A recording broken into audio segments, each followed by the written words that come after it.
Hello, and welcome to the Big Money Stylist Podcast, episode number 66. Woo. Oh, Ooh, it's a 66? 66. Wow, look at us. I still remember episode number 1. I know. You know what? Consistency is good. Is key to everything. Yes. Like the workout I did this morning. Oh, I'm still nailing it. Really? No, I mean, kind of. It's been 2 weeks, and I feel proud that I've done it like 2-3 weeks in a row. So that's big for me. You know what is crazy? Like with consistency, like if you stop, it's so much harder to like start back up. Oh, dear God. Yeah. Yes. Every time I'm like, I'm nailing my workouts, and then I stop, I'm like, oh, I can never go back to the gym. And the funny thing about working out is your body is a reminder of consistency because you stop and then you start something new and you're like, oh my God, I'm so sore. And what's amazing is there are always reasons why you tell yourself that you can't do something. Yeah. Like we're human beings. By no means are we perfect or are we expected to be perfect, but we always come up with some kind of excuse. Right. The biggest one is, well, I just can't. Like, I can't do that. Can I do that? I can't do that. So let's bring us in on our topic today, Ani, because this is going to be an effective show. Our topic is really taking a stand. Taking a stand for life. Taking a stand for you. And this goes for like not just hairstylists. Like I have clients that are like, sometimes I listen to your guys' BMS podcast and I feel like it's kind of a foreign language. So if you're listening right now, this is like something that applies to, I would say, people in general or business owners or women or. This is literally anything and everything. This is not just about doing NBR or just doing hair. This applies to every single industry out there and every single job. Well, because we have people that sit in our chair and I think they're kind of like inspired by DKW and BMS and like they're, we have women that like are in businesses or not businesses, but they say all the time, like, I listen to your podcast.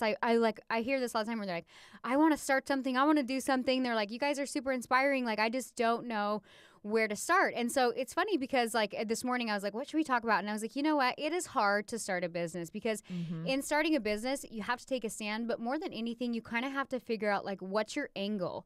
And so today, like, I was like, let's talk about the top 10 things. What kind of like ultimately why like people don't start something? You know what I mean? They might, For sure. They might feel inspired and be like, I want to do something, but like what and where and how? And like, there's so many like questions going on. So let's talk about the very first reason, which is self-doubt. Yeah. They just, I realize, especially when it's a dream of yours, it's that like idea you've always had in your head that you really want to accomplish. Right. It's so freaking scary that you immediately, instead of being like, you know what, I got it. And even if I don't got it, I got it. The first thought is, well, I can't do that. Oh shit, what are people going to think? But I can't do that. You know, it's so funny too. Like when I very first started my brand, and I think I've told this story before, like, I was doing hair and I was making like decent money. I wasn't charging nearly what I am now, but I was making decent money, I felt like. And I remember when it was like life was hard and Garrett came to me and he's like, you should start a brand. And I'm like, what is a brand? And I didn't even like, it's not that I had self-doubt in like being a hairdresser, but I just was like, oh, like it wasn't even on my radar. I was like, oh no, I can't start a brand, Garrett. Like, and social media wasn't as big as it is now, and Instagram wasn't as big, and there wasn't like people with millions of followers that could call themselves an influencer or whatever it was. And so like the idea of him being like, well, you need to start a brand. I'm like, I'm not L'Oreal. Like, I'm not Redken. Like, I'm just a hairdresser. So it wasn't even like I doubted my skills. I just was like, it wasn't even plausible to me. It didn't even live in the realm of the things you thought you could maybe do. And so I could be inspired by people and be like, that's awesome, but I never ever once considered it for myself. And I didn't realize that was because of a lot of self-doubt I had in myself. And so I think ultimately that holds people back. They'll say, oh, they'll have like a passion or something they're good at, or maybe not even a passion. Like at the time, like I wasn't super passionate about hair. I was just like, yeah, I like doing hair. It's good money. And like through like becoming an educator and getting better at my craft, I became more passionate about it.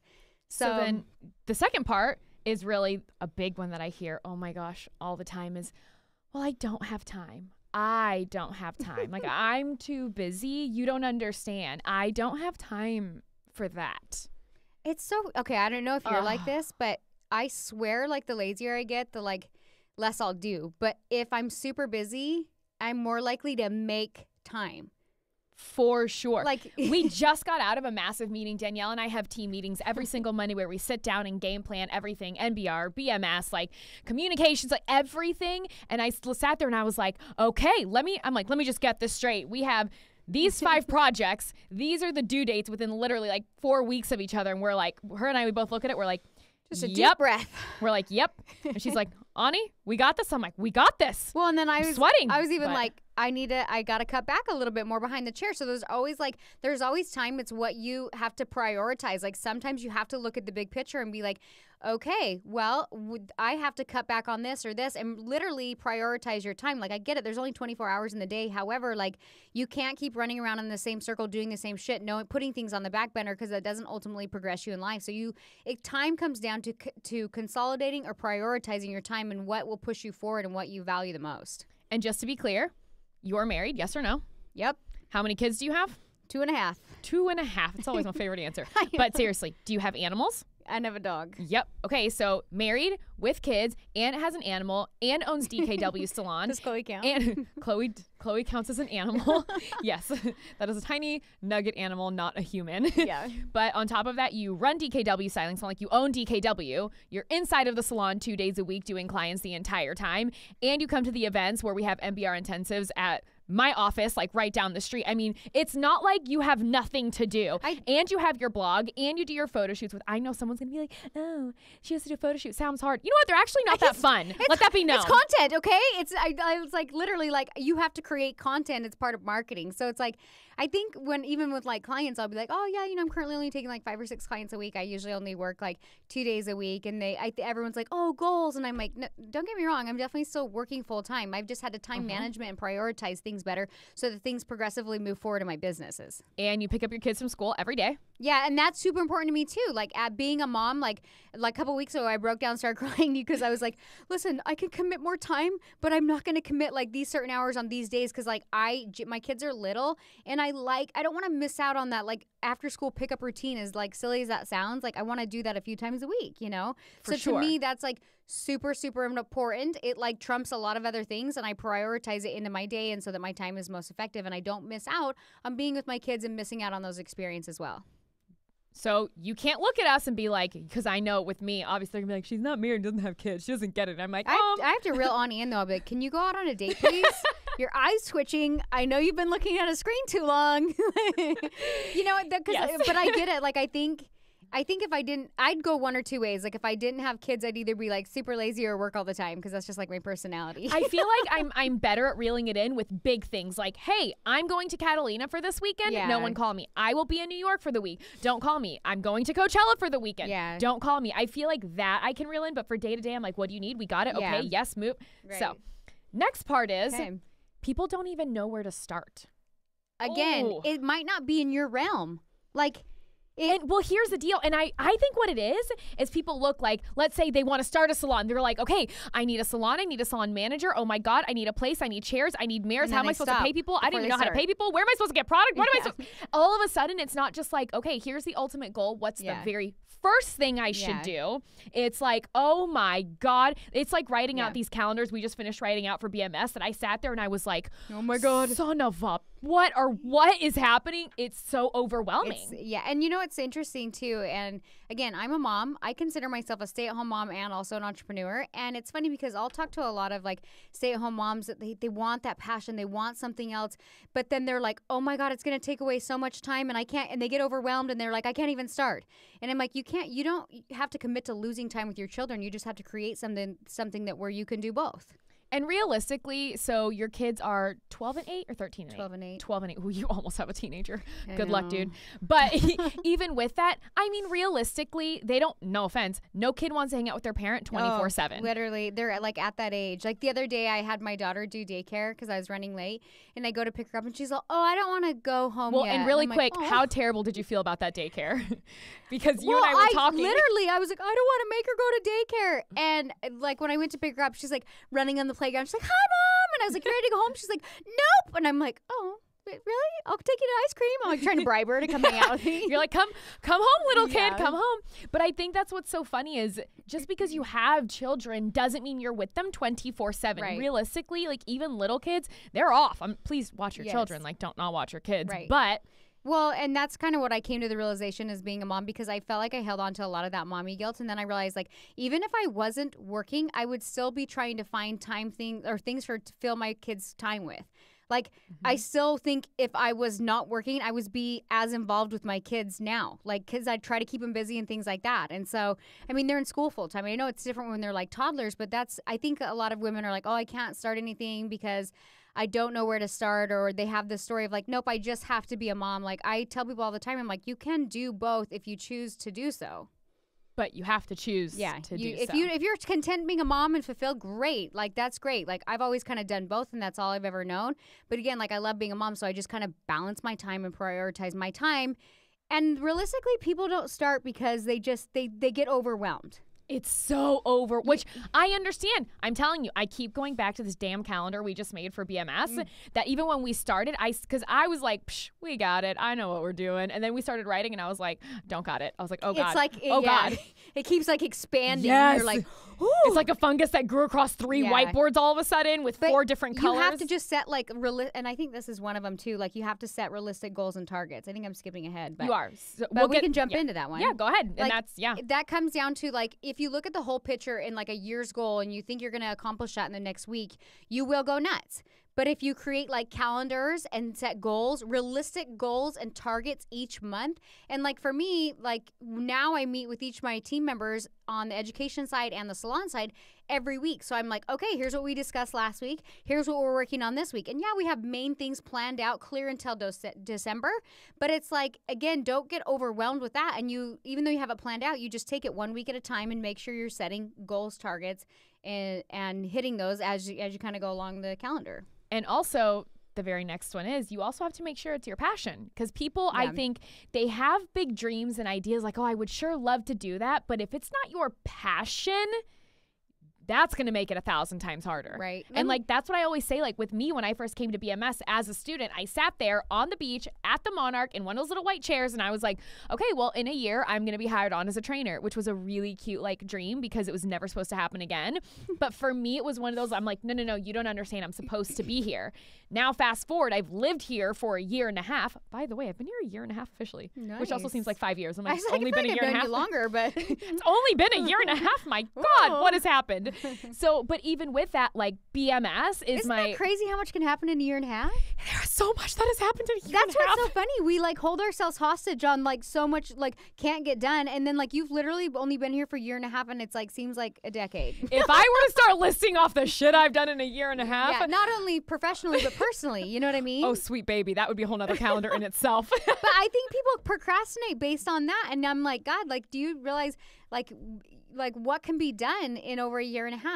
And it's the more moves you make and the quicker you're willing to make them, the faster that timeline moves. And Garrett has always said, he's like, Ani, because we call it the time warp. He's like, do you know why we have the time warp? I go, why? And if you're not watching, go to bigmoneystylistnow.com and you can see what I'm about to do with my hands. He says there's peaks and valleys of every single business. There's the highs, there's the lows. And in a 5-year span, it generally looks like this. He's like, well, here in Warrior and BMS, we take these 5 years of peaks and valleys and we cram it all into one. And then all of a sudden, instead of it being like, that was great slowly, ooh, that wasn't so great, all of a sudden you're like ping-ponging back and forth.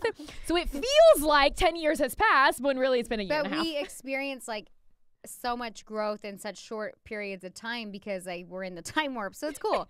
Like your business can only move fast as you will let it and are willing to grow and learn from each thing that happens. And I'm convinced like in life, like if you don't learn and grow from it, you just repeat it in other ways. Like there's some areas in my life I'm like, God, I'm like skyrocketing in this area, and then this area, why am I so stagnant? Because I'm not learning what I need to be learning, and that's when I have to be like, where is the puzzle piece missing in this situation? 100%. And if that goes, guys, for business and personal. And if you want an example, I'll give you one. You know that girl, that friend of yours, I don't know her name, but you know her name, and she's been dating basically the same type of dudes since forever, and every time one of them breaks up with her, because that's normally what happens, she goes and finds another dude that's just like the last dude and has the same relationship now as with the last dude, and you're like, dude, this is obviously not working. Okay, there's a lesson the universe is really trying to teach your buddy here that she's not learning, which is why every boyfriend is the exact same. And it's so hard to be supportive of those people over like long term, and they even know it. They're like, I know. And I know it's not working. Then you're like, well, then why aren't you doing anything about it? That's why sometimes you just have to cut shit off. It's hard. It's like an arm that's rotting away. You can let it go to your entire body and rot your whole body, or you can just cut the arm off and move on. It's harder in the moment, but it's like hard long term or really hard short term. For sure. People would rather have like kind of hard long term than like really hard short term. And I'm one of those people. I have always said I'm sure someone listening is going to be like, no, she's not. I'm actually a really fucking patient person. Like, I have so much patience, especially in my personal life and business as well. But, like, I just know it takes so much for me to get to the point where I'm like, you know what? I'm done. And when I decide I'm done, you're dead to me. You're dead to me. I think we're actually similar in that way. We're so You're a little similar. more feisty than me. But I can be very much, this is one thing that you and I are both similar. We're very loyal people. Maybe non-committal, but loyal. Is that because of the puppy thing this morning? No, I was like laughing because I was like, I think I'm the same way, but I'm like non-committal. Like I'm kind of like, I don't know. But when I commit, I'm all in, and I'm a very loyal person. Mm-hmm. So I think that's kind of, I see that in you as well. Like you're very loyal. I can see the patient side a little bit. Do you know why I think I probably seem not patient? It's because I speak You're very direct. openly. You're direct. Yes. Yeah. And that's why people are like, she's such a bitch. I'm like, I don't feel like I should have to hide my feelings. If this does not work for me, then it doesn't work for me. I'm not going to pretend like it does. And then what? Shove my emotions down. Now I'm an emotional shit show wreck because you don't like hearing that I'm not okay with this. You have to learn like how to take people. Like you're very direct, and people will even say to me like, oh my God, did Ani offend you? And I'm like, no, because I can, sometimes it will. And I'm like, Ani. And then you're like, those were not my intentions. I'm like, okay, you know, it's And I've done the same too. And I'm like, Danielle, what the fuck? And you're like, I see how that came out. Right. That's not how it was supposed to. Let me go back for half a second. Yeah. But I also know you and I are crazy similar. Yeah. Like personality wise. You're just more detailed. I'm the detail. Yeah, you know, you're the Reese's peanut butter cup. I'm like the Kit Kat. I don't know, but jumping back to this. What's next? The next part is really a lack of consistency and small things that keep you from actually moving forward and finding passion. Can I tell you, like Garrett, there was like a series of like, okay, so he was in like banking and mortgages. Yeah. Then the market crashed, and like he was making great money in those banking days, but I feel like everybody was making great money. The real like heroes or the real people who were like successful like didn't talk about, oh, I killed it. You're like, you killed it when everybody killed it in the banking world. Congrats. But like now it took him probably like 5 years, because what he kept doing is like he would start a project, he wouldn't see instant success, and he would start over on a different project. And I would be like, just stick with something. And my personality is I'm very like task oriented, and I'm like, I like to see the job completely finished all the way to the end. I've always been like that. And so for me, it drove me nuts. And I was like, pick something and stay with it. And I know for me in the beginning when I started my hair career, I wasn't that passionate about it. I wasn't that good at it. But over time, consistently doing it every day, I was like, oh, I got a little better. Oh, I got a little better. And Ani always says like, you're going to be shitty when you start. Like that's just, so it's hard to be like passionate about something when you're like, I suck at this. You know what I mean? I blow. Like this is the worst. Like, but I just know like through consistency, like all of a sudden you're like, wow, look how far I've come in like a year, and then 2 years, and then you look back 5 years and you're like, fuck, I'm pretty damn good. And then 10 years you're like, I'm a goddamn expert. That's how I realized I've been doing NBR since 2015. But even then, looking at everything I've done, I'm like, it's been 4 years this March. Ooh, it was 4 years in March I've been doing NBR. Just so you know, that's very exciting for me. But even then, like I look at my beadwork and I'm stitching. I will never say my work is perfect, because to say that would be the most egotistical thing in the whole world. And I don't believe anything is perfect. Right. I think anybody has room to grow anywhere. But I won't lie. I look at my work and I'm like, I'm so fucking proud of this. Yeah. But I also know how many tears I had to get there when it was complete garbage in the beginning. Well, and it's cool to get to a place, and we're both like educators, and it's cool to like when you start educating, you understand why you're so good. For me, I'm like, those are the moments where you're like, I'm good. Like you don't realize, like you can look at a picture of your work all day long, but when you hear yourself communicating that and educating that, you're like, yeah, I've come a long way. You know what I mean? That just happened with a team member. She's like, I don't know what's happening. And I'm looking at her doing beadwork and I'm like, it's wrong and I can't figure it out. I was literally 2 inches from her doing the bead. Like I was watching so closely. Like oh, my eyeball was like touching the hair as she was working You're like, on I it. don't get it. But then finally I figured it out and I was like, shift your middle finger up 1/4 of an inch. And she did. And we were like, Eureka! Nailed it! Oh my God! But like it takes educating and reps and even educating to become an expert and realize what you're doing. So the bottom line is like, don't underestimate the small consistencies throughout your daily basis that ultimately can create huge wins in your life. And then the next part is when you're living in La La Land. Oh God. And I said this on a super, I just had to, when I typed this is what I was thinking. So we all know the artist or the entrepreneur or the business person who talks about how fucking awesome they are. So awesome. But has zero results in their lives. I want you to consider you're just not that good. And I realize that's super hard to hear because I was that, like, I've always had like a certainty and a confidence about myself, and I've always enjoyed doing hair, so I'd kind of just go in like, that person's like, I wouldn't say it, I wasn't like that person's like, I'm super awesome, but I was just like, yeah, whatever, it's good, I totally know how to do this, you know what I mean? Like, and I think there's a lot of good artists that like don't pretend like you're not like that at some level. That's probably why you're actually really good at doing hair. But if you can't take like feedback and critique and like reel it in, like you can only get so good. And so for me, like I was like living in La La Land, and then when I actually started a business, I was like, oh fuck. But I didn't let it get to me. I didn't let it like be like, oh, I can't do this. I looked at it as more of like a challenge, like, okay, my skills need to get better. Okay, my marketing needs to get better. Okay, like I got more of like determination out of like understanding like, okay, I suck and that's okay. But let's see what I can create out of this. So a lot of you may be living in La La Land, and it's actually holding you back. And I get it. Being an artist, like, and you know what? Everybody has an ego. And let me tell you, if you're a person sitting there and you're like, I don't have an ego, hint, that's your ego talking. Literally everyone in the world has an ego. And that's okay, because with some industries, you kind of have to be a little bit egotistical to think you can stand on the stage in front of 350 people and be like, let me tell you some shit.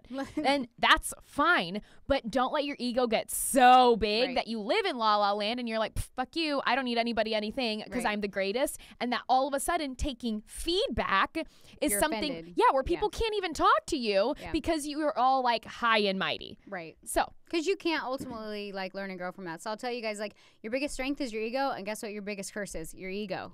So you have to understand that on both aspects, it's both a blessing and a curse. And understand, like, okay, you have an ego to get on stage or to do hair or like whatever business you're in, but at some level, like, you have to kind of like dial that in and learn and grow from it and realize like you're not an expert in every single area, and that's fine.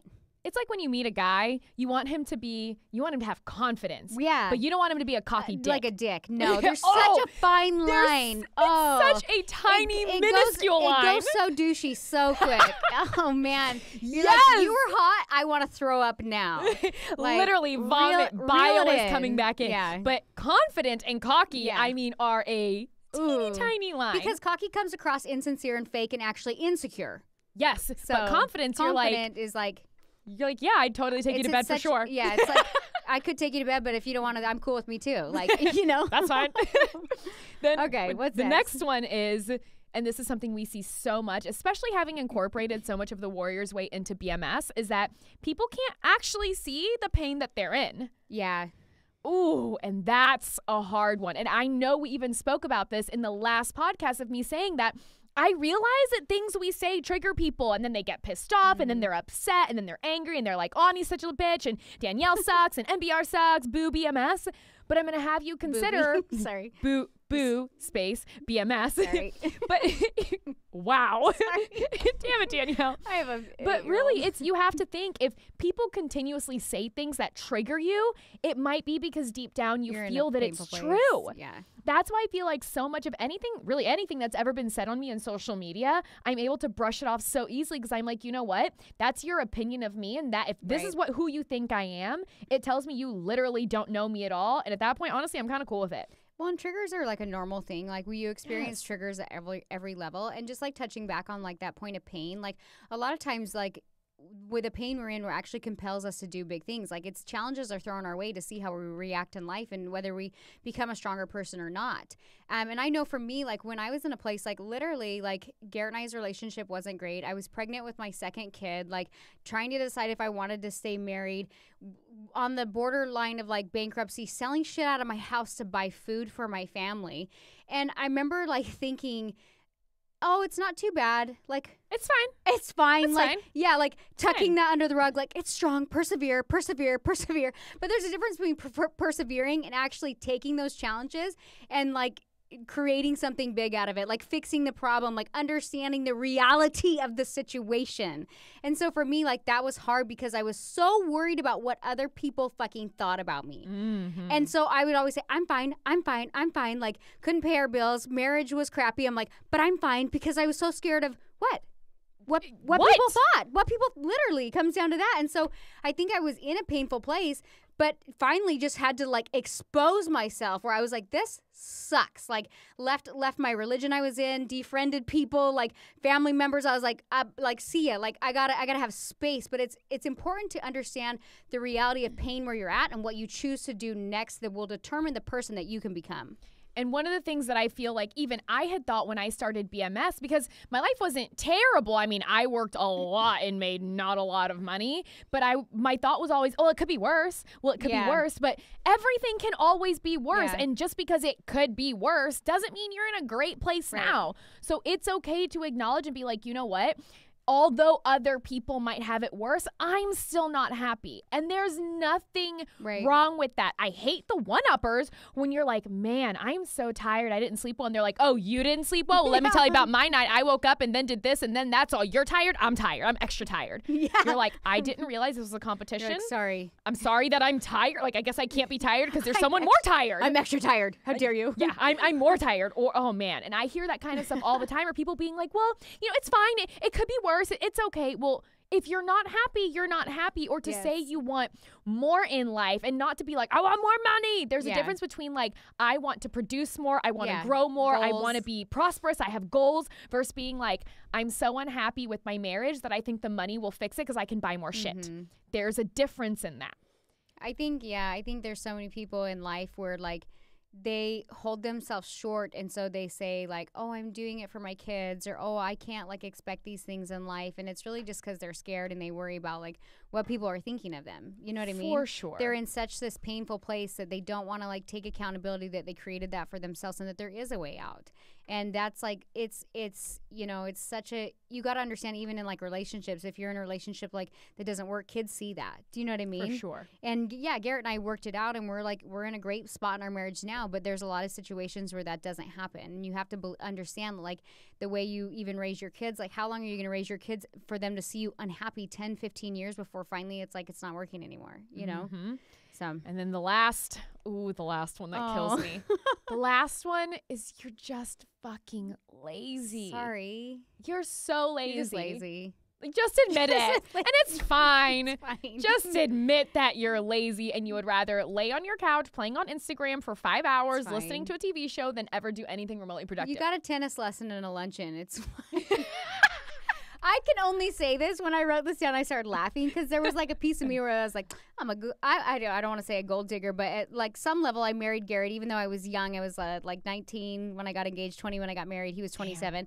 And I joke around all the time. I was like, I married you because I was a gold digger. You were older. You were like done with college. You seem very like charismatic. Like I knew you'd take care of me. And so like girls always get like triggered and offended by the word like gold digger. I'm like, no, I fully married you because I thought you were cute and I thought I'd be financially taken care of.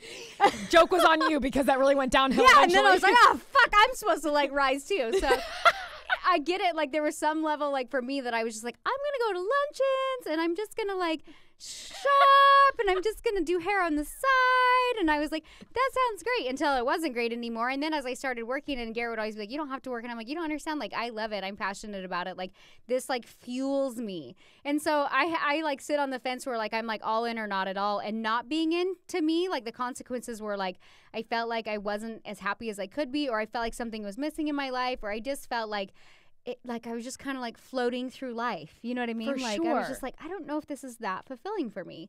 And it's easier. And there's times even now, like if I lose momentum, and I don't know if you're like this, it's easier for me to be lazy. Like if I lose momentum, I'm like, I just don't care. Like you. Oh, for sure. And that's not to say you can't have a quote lazy day, but that to me is not a lazy day. It's a recharge day. Yeah, totally. And I have to have those because I feel like the minute I wake up Monday 5 a.m., I am go until, I don't know, next Monday 5 a.m. Until your eye twitches? Until my eye twitches and they're like, Ani, what's wrong? I'm like, nothing.